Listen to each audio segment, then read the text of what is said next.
राज्यसभा में बिहार की 6 सीटों पर चुनाव के नतीजे आ गए हैं। बिहार के सभी 6 उम्मीदवार राज्यसभा के लिए निर्विरोध निर्वाचित हो गए हैं। राज्यसभा के लिए बिहार से बीजेपी के 2, आरजेडी के 2 और जदयू के 1 और कांग्रेस के 1 उम्मीदवार चुनाव मैदान में थे। सभी को निर्विरोध राज्यसभा का सदस्य चुन लिया गया है। अमृतसर की पावन धरती, प्रकाश पर्व का शुभ दिन, एक परंपरा की शुरुआत। मुख्यमंत्री तीर्थ यात्रा योजना। अब हर उम्र और हर तबके के लोग अपने अपने तीर्थ स्थलों का सफर कर सकेंगे। नांदेड़ यानी खंड श्री हुजूर साहिब तख्त। बस भगवंत मान दे बहुत शुक्रमान है, साडा बेटा है भगवंत मान। मुख्यमंत्री मान ने इन हजारों बूढ़े माँ बाप के लिए एक बेटे का फर्ज निभाया है। राज्यसभा में खाली हुई बिहार की 6 सीटों पर चुनाव कराए गए। बीजेपी की तरफ से भीम सिंह और धर्मशिला गुप्ता ने नामांकन दाखिल किया था, जबकि जेडीयू से संजय झा को राज्यसभा के लिए उम्मीदवार बनाया गया था। वहीं राष्ट्रीय जनता दल से मनोज झा और तेजस्वी के करीबी संजय यादव के अलावा कांग्रेस से अखिलेश प्रसाद सिंह के नॉमिनेशन फाइल किए गए थे। आज राज्यसभा चुनाव के नतीजे सामने आए हैं और बिहार के सभी उम्मीदवार राज्यसभा सदस्य के रूप में निर्विरोध निर्वाचित हो गए हैं। निर्विरोध निर्वाचित होने के बाद सभी उम्मीदवार विधानसभा पहुंचे और जीत का सर्टिफिकेट हासिल किया। देखिए, ये भरोसा जो है उसके लिए सर्वप्रथम तो राष्ट्रीय अध्यक्ष जी, लालू जी, हमारी मैडम राबड़ी जी, तेजस्वी जी, और ये भरोसा जिम्मेवारी देता है। और वो जिम्मेवारी के लिए इस बार मैं और हमारे साथ संजय जी, मैं समझता हूँ कि हम पूरी कोशिश करेंगे कि ये जो एक खास किस्म की लोकतंत्र में काली लहर चल रही है, उस लहर के बीच में हम अपनी बात पुख्ता तरीके से, हमारे सरोकार जो हैं बिहार से संबंधित, बहुजन राजनीति से संबंधित, प्रगतिशील तेवर से संबंधित, हम सबको रखेंगे। जैसा कि बताया हमारे राष्ट्रीय अध्यक्ष आदरणीय श्री लालू प्रसाद जी, पार्टी राष्ट्रीय जनता दल, राजद परिवार के शीर्ष नेता से लेकर सामान्य कार्यकर्ता तक सबका हम तहे दिल से आभार प्रकट करते हैं। और पार्टी ने जो जिम्मेवारी दी है, हम उस पर खरा उतरने का भरसक प्रयास करेंगे और बिहार के जो भी जनहित के मुद्दे हैं उनको वहाँ उठाएंगे और उनका समाधान कराने की भी कोशिश करेंगे। लोकसभा चुनाव भी है, आपका गठबंधन भी बिहार में टूट गया है।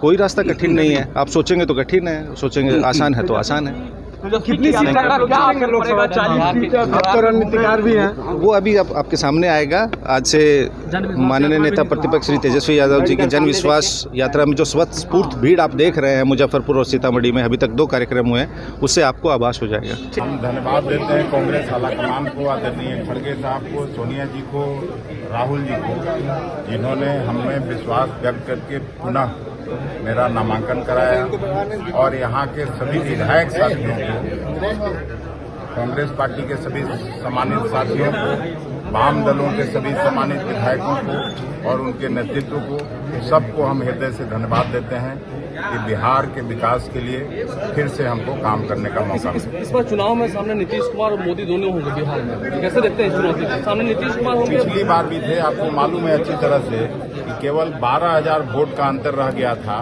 और किस तरह से गड़बड़ी करने के बाद इन लोगों ने सरकार बनाई थी। इस बार लोग मोदी सरकार से उबा हुआ है और बिहार में जिस तरह से हम लोग घूमे हैं और लोगों का जो फीडबैक है, चाहे नौजवानों का हो, किसानों का हो, मजदूरों का हो, महिलाओं का हो, सब लोग उबा हुआ है और निश्चित रूप से वो सत्ता से बेदखल हो।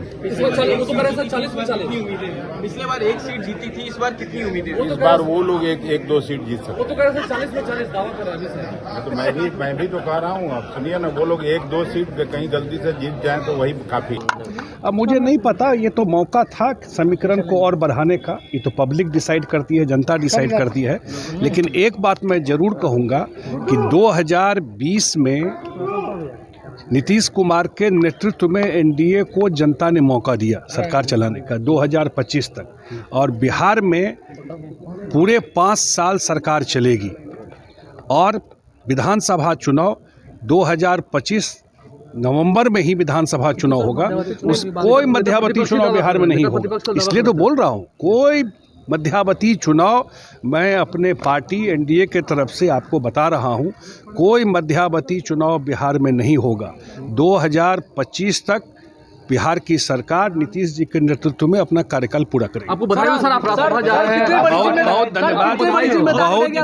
बहुत बड़ी जिम्मेवारी माननीय मुख्यमंत्री जी ने दिया है और देश के सबसे बड़े पंचायत में बिहार के विषय को रखने का मौका मिलेगा और बिहार में जो काम नीतीश जी के नेतृत्व में चल रहा है, डबल इंजन की सरकार है, वहाँ पर भी बिहार के जो मुद्दे हैं, जो इशूज हैं, खास करके जो विभाग में मैं काम कर रहा था, जल संसाधन विभाग में, जिनके बहुत सारे इशूज हैं, ये सारे विषय को हम लोग उठाते रहेंगे। पार्टी ने हम दोनों को राज्यसभा में जाने का मौका दिया है।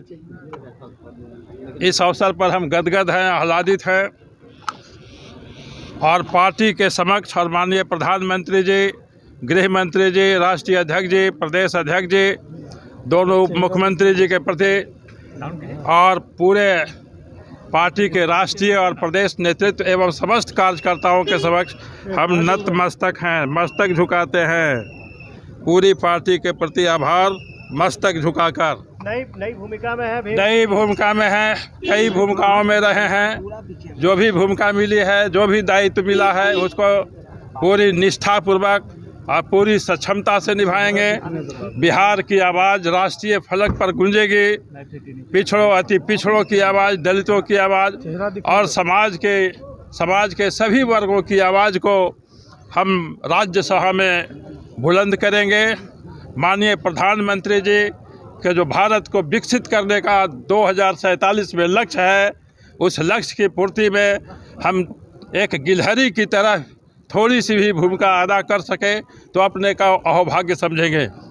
सबसे पहले हमारे देश के यशस्वी प्रधानमंत्री आदरणीय नरेंद्र मोदी जी और हमारे पार्टी के राष्ट्रीय अध्यक्ष आदरणीय JP नड्डा जी और हमारे देश के गृह मंत्री आदरणीय अमित शाह जी और हमारे भारतीय जनता पार्टी बिहार के सम्माननीय अध्यक्ष श्री सम्राट चौधरी जी, उप मुख्यमंत्री श्री विजय कुमार सिन्हा जी, डॉक्टर प्रेम कुमार जी और भारतीय जनता पार्टी के सभी शीर्ष नेतृत्व, प्रदेश नेतृत्व और वरिष्ठ कनिष्ठ हमारे अभिभावक नेताओं के प्रति बिहार की समस्त महिलाओं की ओर से हृदय से आभार व्यक्त करती हूँ।